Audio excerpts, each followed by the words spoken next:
الشيطان الرجيم. بسم الله الرحمن الرحيم.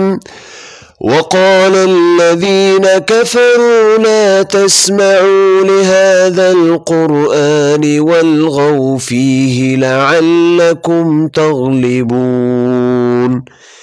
فلنذيقن الذين كفروا عذابا شديدا ولنجزينهم أسوأ الذي كانوا يعملون. ذلك جزاء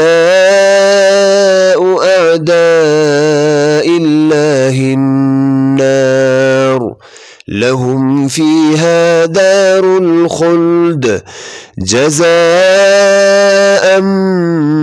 بما كانوا بآياتنا يجحدون. صدق الله العظيم.